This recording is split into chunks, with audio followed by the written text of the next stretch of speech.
Welcome to IMD's Industry Insights. We'll be right back. Before we get started, I wanted to remind you to hit that like button. And also, if you want to subscribe to our podcast, hit that button down in the bottom right corner there, and that'll get you subscribed. We do appreciate you being here. Let's get started. My name is Dave Comiono. I am the Vice President and one of the principals at EMH Overhead Crane in Valley City, Cleveland, Ohio, for those that don't know where Valley City is. I have personally been in the overhead crane industry for over 50 years, believe it or not. I've been the president of the Crane Manufacturers Association, and I'm a graduate of The Ohio State University. Basically, what I'd like to discuss is overhead crane usage as it relates to mold and die handling, and talk a little bit about what I have seen over the years, both good, bad, and practical and impractical, and hopefully help improve efficiencies, safeties, thought processes in terms of buying overhead cranes, working with overhead cranes in existing facilities, and perhaps involved in our discussions about new facilities and considerations for new facilities. Over the years, this is true generally in industry overall. I have seen, it used to be that we would see a large overhead capacity cranes, 40, 50, 60, 70 tons in your industry. That used to be unusual. I can tell you over the last 10 to 30 years, and this is probably true in most industries today, everything has gotten bigger. Molds and dies have gotten bigger, fabrications have gotten bigger. Everybody wants to handle fewer pieces, larger pieces, and of course the machinery and the equipment have grown accordingly. So what that has frequently done in a lot of facilities, mold and die facilities that I have been involved with, they either the newer facilities create lots of space and give lots of room for the operators and the equipment for handling.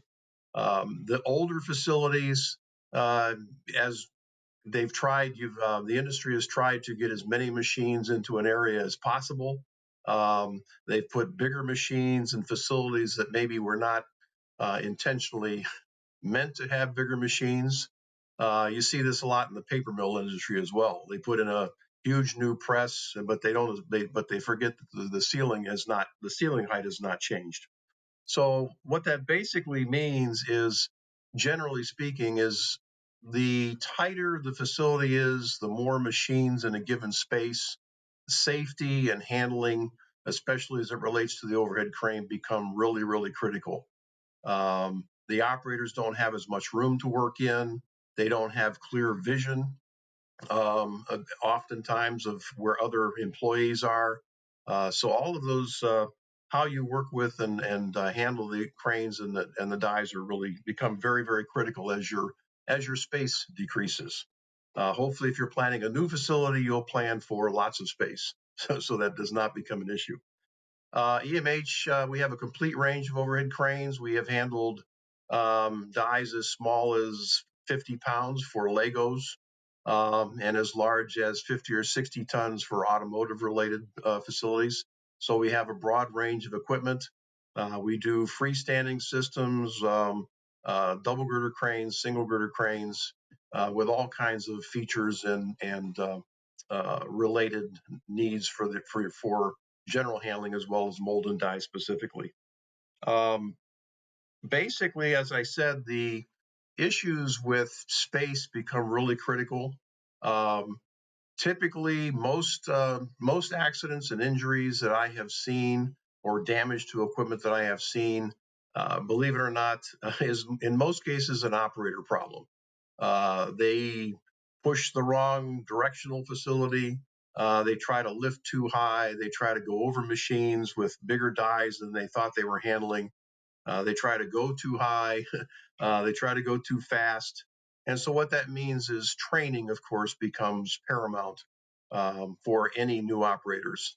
And I have seen one of the other things that happens often is employees become comfortable. I've seen this in our own facility in the manufacture of overhead cranes. People become comfortable with the loads, the cranes, the hoists make things look very easy, very light. They're easy to handle, and they have a tendency to forget that they can be seriously injured and or can create some real devastating problems in a facility. So part of the Crane Manufacturers Association of America is to follow OSHA guidelines. And the most critical thing that you can do with your operators is training them adequately, making sure they understand what speeds they have, how to properly rig the equipment, making sure lugs are properly tightened and installed on a mold or a die when they get ready to move things. If they're rolling a die over, obviously takes a little bit of practice and talent. So those are all things. It's almost like as part of your training, there should be a practice session for every new employee, and probably done on a quarterly or certainly a yearly basis, so that everybody understands what's going to happen when they do that. As I said, things get kind of casual, but there are some things that the operators can do and actually, according to OSHA, should do. By the way, training is a necessity for OSHA. The lots of fines occur simply because you haven't trained your employees. And given the high turnover issues probably that we're all experiencing, that is something that becomes very critical. The most important things as the operators is to check your equipment. Look at the wire ropes or the chains, make sure there's no visual damage. Run the hoists or all the way up.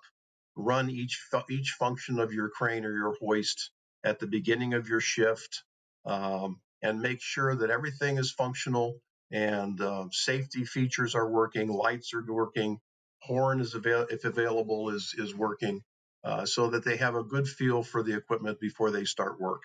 That takes all of about 10 minutes at the beginning of the shift. So highly encourage that. And then if they find anything that looks suspicious or it was acting up or doesn't feel right, they should definitely go to their supervisor and let them know that they're uncomfortable with something. Those are the most critical things. Like I said, most of the issues I've seen have been operator related. They run into things, they push the wrong function, they try to go too high. And again, that becomes more critical as space becomes limited. You really want to try in your layouts and your facilities is to make sure that the operators are not trapped between a machine and a piece. That's one of the most common things I see in many industries is the operator gets himself in a position where if something happens, he doesn't have a chance to get out of the way.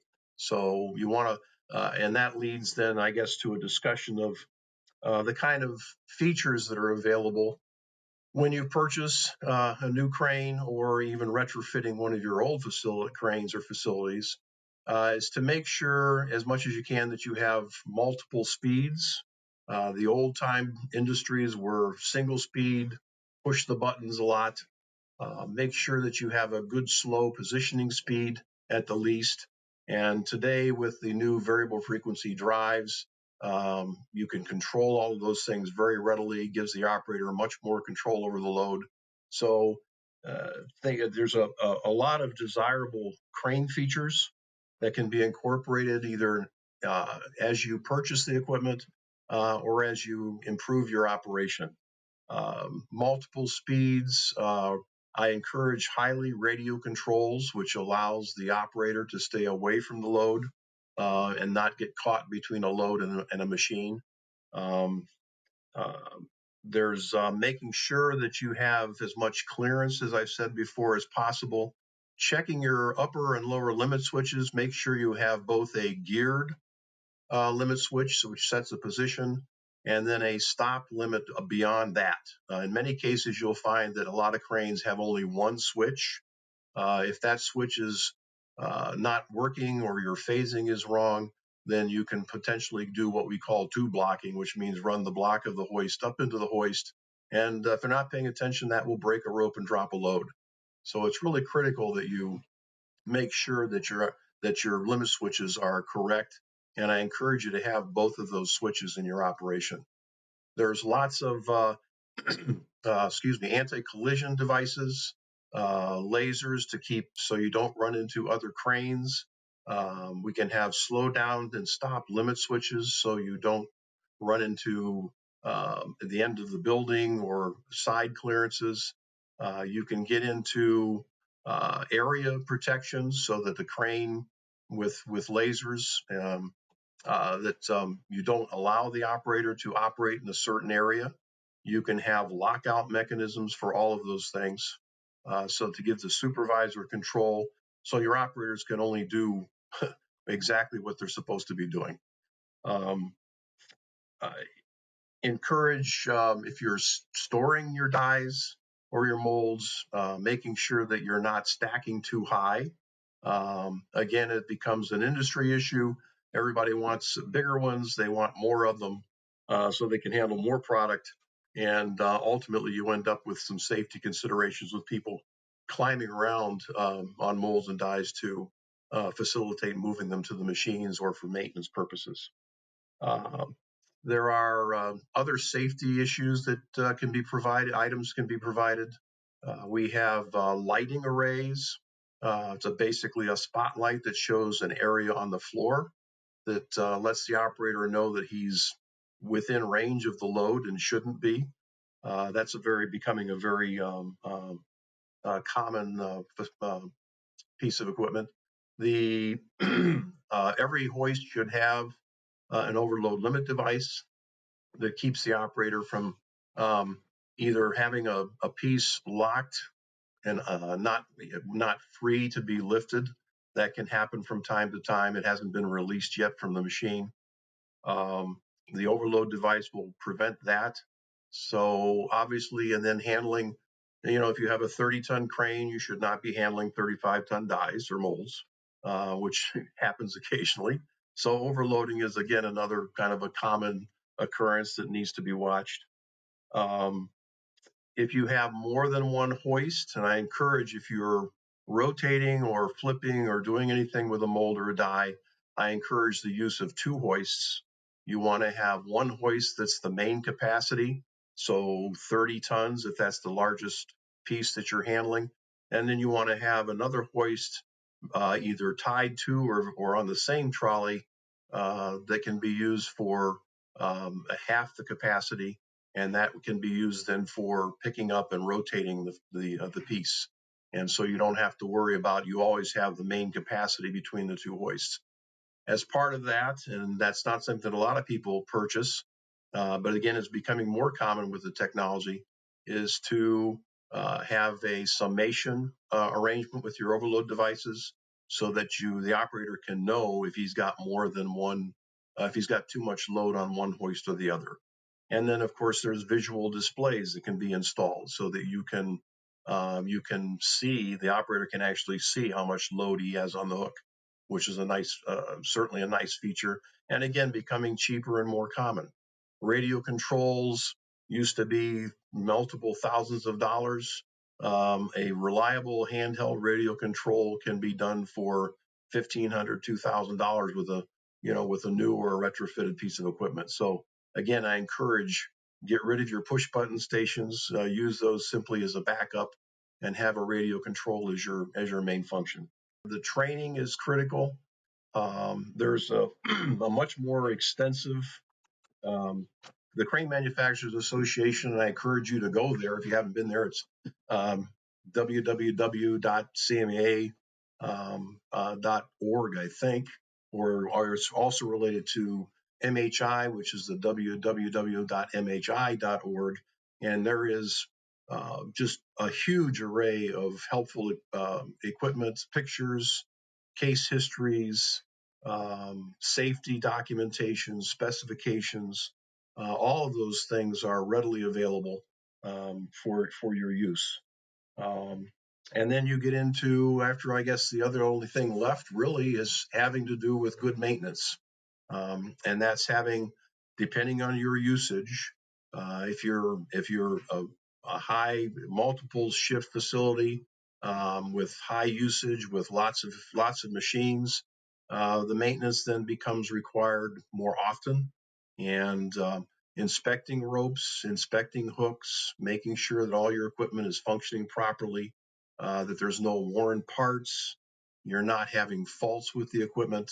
Those are all things that your maintenance people, if you have them, or an outside crane service company, should be doing for you. It really is a minimum, I would say, quarterly, um, ideally, but certainly every 6 months, without fail, because things, given the usage and the wear on the equipment, those things become more critical as you go along.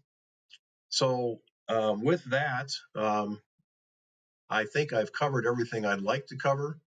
Just to remind again that the safety, and the biggest thing I've seen is space, and then I see, basically, because of employment availability, which we're all struggling with, there's lots of new people that come in and out of a facility, and it's very easy to forget how critical the training and the proper operation of a crane, and how critical that is to your operation. The damage to an injury, as you can imagine, and or damage to machines and dies or molds, is not getting any less expensive. So I encourage you to pay attention to that. Have your safety people, make sure you have a safety person that's responsible, and make sure that you're trying to do all of those things for a safe operation. Is automation applicable to cranes as far as commonly used paths or whatnot? And how does that affect the safety aspect? That's a cost benefit discussion. If you have, I've seen in larger facilities that aren't doing a lot of mold changes, or if they're doing specific changes on a regular pattern, then you can think about automating. I have seen completely automated storage and die handling facilities. Obviously, very expensive for the average user. You don't see those too often, but it is available. But I think, it depends probably on the diversity of molds and dyes that you're handling. If there's too much variation, that becomes very difficult to do. But I can say that a lot of these safety devices can be incorporated as standard. The the issue of having people trapped between machines. Obviously, there's lasers and infrared devices that can prevent that entirely. So it's basically, I've had that conversation with, everything is available, but I guess I would say that the automation activities can be added as you go along. It's not something that you need to jump all in at one time. If you're going to automate something, is to make sure you know exactly what you're trying to do, and that you're not trying to do too much. If it can be as simple as, the crane, you want the crane to go to a home position each time. That would be a relatively simple thing to do. If you're sharing a crane, you can have one operator with a radio send the crane to a given position, or you can do that completely in an automated way. So all of those things are available, um, and maybe become more critical as you try to eliminate or reduce the number of people in your operation. You're trying to increase the speed of your operation. But it's a very, very important, and maybe with any program or technology today, you have to know specifically what you're trying to accomplish. Just to try to buy a big package, only to discover, as we have done here at our facility, that program didn't do everything we wanted it to do. We expected it was going to do more than more than it did. So it's really a case of picking out a specific issue that you're trying to solve, and bring in enough technology or automation to handle that specific issue, and then you can grow it as you go along. So don't go whole hog. EMH is readily available to help you with any of the issues that we've discussed: safety, installations, new equipment, retrofitting old equipment. We have national group of distributors that can handle the local areas, whether you're in Texas, California, Mexico, wherever, Canada, wherever you might be. We have sources and associates that can help. And then, of course, you're always welcome to contact us at www.emhcranes.com. And you can ask for me and or just punch the sales button and somebody will come on to assist you. So yes, we'd be more than happy to work further with you on as your needs develop.